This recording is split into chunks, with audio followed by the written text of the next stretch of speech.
Hello friends, Radhe Radhe. আরও একবার মো lifestyle ব্লগে তোমাদের ওয়েলকাম আর অনেক অনেক ভালোবাসা দিয়ে আজকের ব্লগটা শুরু করলাম। কেমন আছো সবাই? আশা করি ভালো আছো, সুস্থ আছো, আর আমরাও কিন্তু বেশ ভালো আছি। এখন বাজে সকাল 7টা আর তোমাদেরকে সাথে নিয়ে ব্লগটা এখন থেকেই শুরু করলাম। গতকাল রাতে মাথাটা ধরেছিল বলে মাথায় চিপচিপিয়ে একদম তেল নিয়েছি, তাই দেখো চুলটা একদম চিপকু চিপকু হয়ে গেছে। আর অনেকক্ষণ আগেই ঘুম থেকে উঠে পড়েছি, তাই টুকটাক এদিক সেদিক করতে করতে প্রায় অনেকটাই সময় পেরিয়ে গেছে। তো এখন চলে এসেছি গাছগুলোতে জল দিতে, কেননা এই গাছগুলোতে যদি জল না দেওয়া হয় তো এখন যে পরিমাণ গরম পড়েছে তাতে গাছগুলো কিন্তু নেতিয়ে যাচ্ছে। তাই এখন প্রতিদিন কিন্তু আমি মেনটেন করে প্রতিদিনই ইনডোর প্ল্যান্ট বলো বাইরের যা গাছ আছে প্রত্যেকটা গাছেই কিন্তু জল দিয়ে দিচ্ছি। আর তার সাথে একটু বারান্দাটা প্রতিদিন পরিষ্কারও করে নিতে হয়, যেহেতু বাইরের সাইডে প্রচুর ধুলো পড়ে। আর এই তো গাছগুলোতে জল দিয়ে এখন এই টেবিলের সমস্ত জিনিস নামিয়ে পরিষ্কার করে নেব, কেননা সব কিছু নামিয়ে পরিষ্কার করা হয় না বললেই চলে। তার জন্যই মাঝে মধ্যে আমি সব কিছু নামিয়ে একবার করে কিন্তু ভালোভাবে পরিষ্কার করে নিই। তা না হলে জিনিসগুলো না নামালে ওই জায়গাগুলোতে ঠিক অনেকটা পরিমাণেই কিন্তু ধুলো বসে যায়। আর তারপর কিন্তু সুন্দরভাবে আর জায়গাগুলো গুছিয়ে নেব। এই র্যাকের নিচে যে শোকেসগুলো দেখছো, তার মধ্যে আজকে দুটো শোকেসের ভেতর আমি পরিষ্কার করে নিয়েছিলাম, সেটা আর ভিডিওতে তোমাদের সাথে শেয়ার করলাম না। যদি শুধু শোকেসটাই দেখাতে যায় তাহলে অনেকটাই লং ভিডিও হয়ে যাবে। তো এখন দেখো পরিষ্কার করার পর জায়গাটা কিন্তু দেখতে ভীষণ ভালো লাগে। ঠিক এখন আমার পরিষ্কার করার পর পুরো জায়গাটা খুব সুন্দর লাগছে, তাই না? সকাল থেকে এই টুকিটাকি কাজ নিয়ে প্রায় 1 ঘন্টা সময় লেগেই যায়, ডাস্টিং ক্লিনিং যা যা থাকে এই সবগুলো নিয়ে। তো প্রতিদিন কিন্তু 1 ঘন্টা সময় আমাদেরকে দিতেই হয়, যে যতই তাড়াহুড়োর মধ্যে আমরা কাজ করি কিন্তু আমাদের ডাস্টিং করতে কিন্তু 1 ঘন্টা সময় লাগেই। তো আমারও তাই, এই বিছানা বলো, তারপর জানলার দরজা, এগুলো মোছামুছি কিছু না কিছু একটা রেগুলার কাজের মধ্যে আমি রেখে নিই, যে কাজটা আমার করলে হয়তো পরের দিন সে কাজটা আমার হালকা হবে, সেই জন্যেই। আর এদিকে আজকে বিছানার চাদরটাও চেঞ্জ করে নেব। বিছানার চাদর 2-3 দিনের বেশি পেতে রাখি না, কেননা খুব বেশি নোংরা হয়ে যায়। তার জন্য 2-3 দিন মধ্যেই আমি কিন্তু চাদরগুলোকে চেঞ্জ করে দিই। আর লাইট কালারের হলে তো বলারই নেই, লাইট কালারের হলে দেখবে সেই চাদরটা খুব তাড়াতাড়ি নোংরা হয়ে যায়। আর আমার ছেলে তো পেনের দাগ করে দেয়, তার জন্য কিন্তু আমি বেশিরভাগ সময় লাইট চাদর পাতিই না বলতে পারো। আর অনেক দিন ধরে একই চাদর পেতে রাখলে ভালো লাগে না। তো ওই জন্যই চেঞ্জ করে দিলে না দেখবে দেখতে কিন্তু অনেকটাই আলাদা রকম লাগে। তো তার আগেই ভাবলাম খাটটাকে একটুখানি পরিষ্কার করে নিই।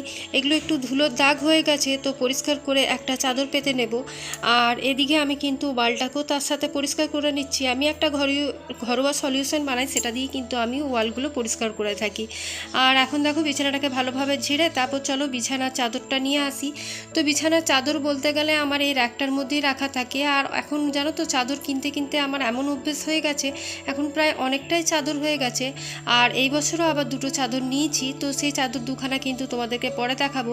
আর যে চাদরটা আমার পাতা ছিল আর যে চাদরটা এখন দেখছো, এই দুটো কিন্তু সেম দেখতে। আগের বছর তোমাদের দাদাভাই নিয়ে এসেছিল, তো কেন যে একই রকম দুটো নিয়ে এসেছিলো আমি জানি না। তোমরা বালিশের কভারগুলো দেখেই বুঝতে পারছো, ওই দুটো ফেলে আবার এই দুটো, ওই দুটোতে তোমার শুধু মেয়ে আর ছেলে দেওয়া আছে, ডান্ডিয়া করছে, আর এটা শুধু প্লেন। তো এইরকমই কিন্তু একই রকমের দুটো চাদর হয়ে গেছিলো। আর কিন্তু বিছানায় লাইট চাদর পাতলে বেশি ভাল লাগে। তবে যাই হোক, হাজব্যান্ড যখন নিজের চয়েসে নিয়ে এসছে তখন কিছু করার নেই, তাই না? তো দেখো এখন এদিকে বিছানার চাদর টাদর সব পেতে ঘরটা ক্লিন করে নিলাম।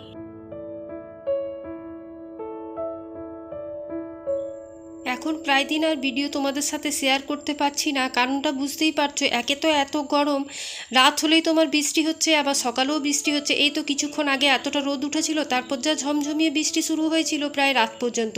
কিন্তু গরম জানো তো কিছুতেই কমেনি। আর যেহেতু বাড়ির পুজো, তো বুঝতেই পারছো পুজো বলে কিন্তু ঘরের কাজ ছাড়া কিন্তু আমাদের ঠাকুর ঘরেরও অনেক কাজ থাকে, তো সেগুলোও আছে। সেজন্য প্রায় দিন এখন ভিডিও দিতে পারছি না, কিন্তু অবশ্যই তোমাদের সাথে চেষ্টা করব যে অল্প অল্প করে 2-3 দিন পর পর হলেও একটা করে ভিডিও শেয়ার করার।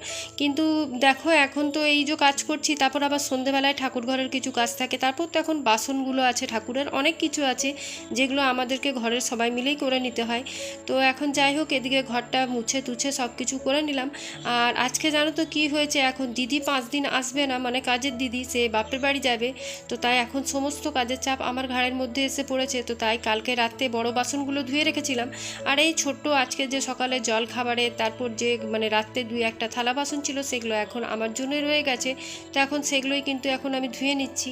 কালকে রাত্রে পারলে তোমার আমি ধুয়ে রাখতেই পারতাম, কিন্তু যাই হোক আর কালকে করে মানে করতে ইচ্ছে করেনি বা শরীর বয়নি, দুটোর মধ্যে একই ব্যাপার। তো সেটাই আর করতে পারিনি। তো তাই এখন কিন্তু আমি যতগুলো বাসন ছিল, খুব বাসন নেই, ওই প্লেট থালা কাপ ডিশ এই কয়েকটা বাসনই আছে, তো সেগুলো এখন ভালোভাবে ধুয়ে পরিষ্কার করে জলটা খানিকক্ষণ এখানে জল মানে ছড়তে দেবো। ততক্ষণে আমি কিন্তু আমার যে ঘরের মানে তরকারি পাতি কাটাকুটির আছে সেগুলো কেটে নেব। আর যেই কাপড়গুলো বাইরে মানে মেলে এসেছিলাম, সেই ঝমঝমিয়ে বৃষ্টি শুরু, আবার মানে ঘরে এসে বারান্দাতে কিন্তু আমি আবার কাপড়গুলোকে মেলে দিচ্ছি।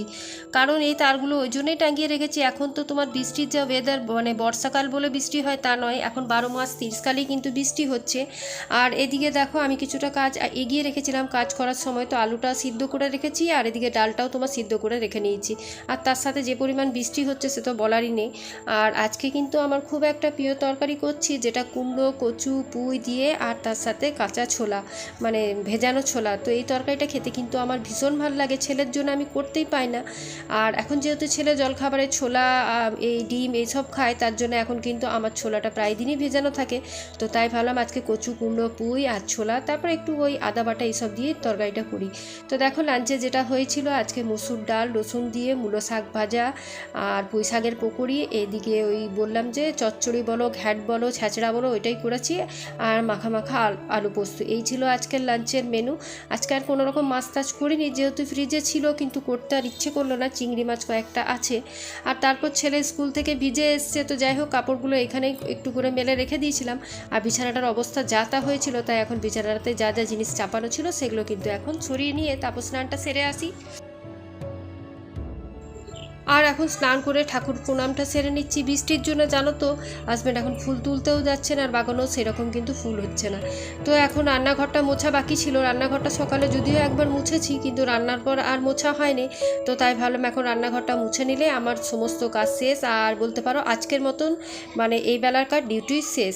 এবারে বিকেলে যা হবার হবে, আর আর চাপ রইল না, বিকেলে সেরকম তো কিছু আর হয় না। তারপর ছেলের আজকে এক্সামও শেষ হয়ে গেছে, সেটারও ওর আনন্দ আছে। জানি না এখন যদি বৃষ্টি না পড়ে তা একটু বাইরে বেরোবার তোমার চিন্তাধারা আছে, তো দেখবো এখন।